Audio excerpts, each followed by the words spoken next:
Assalomu alaykum aziz tomoshabinlar. Show biznes yangiliklarini o'tkazib yubormaslik uchun kanalimizga obuna bo'lishni unutmang. Ijtimoiy tarmoqlarda xonanda Botir Qodirov va Shohjahon Jo'rayev bitta to'yda ishtirok etayotgani aks etgan videolar tarqaldi.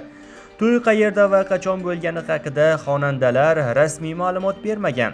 Videoda Botir Qodirov O'zbegim qo'shig'ini kuylayotgan paytda to'yxonaga Shohjahon Jo'rayev kirib kelganini ko'rish mumkin. Kutilmagan voqea: Botir Qodirov va Shohjahon Jo'rayev bitta to'yda uchrashib qolishdi. Videoda Shohjahon Jo'rayevning Botir Qodirovni ko'rib, to'y bo'layotgan uydan chiqib ketayotganini ko'rish mumkin. Blogger Jahongir Xo'jayev Xitoydagi safari chog'ida betob bo'lib qoldi va do'stlari yordami bilan mahalliy shifoxonaga yetkazildi. Xitoydagi safar o'z nihoyasiga yetdi. Oxirgi 2 kun 39-40 isitma bilan yotib qoldim. Alhamdulillah bugun yaxshiman. Yaxshiyam oldimda do'stlarim bor ekan. Baraka topishsin. O'zinglarni ehtiyot qilinglar. Toshkentda ko'rishguncha deb qoldirgan Jahongir Xo'jayev.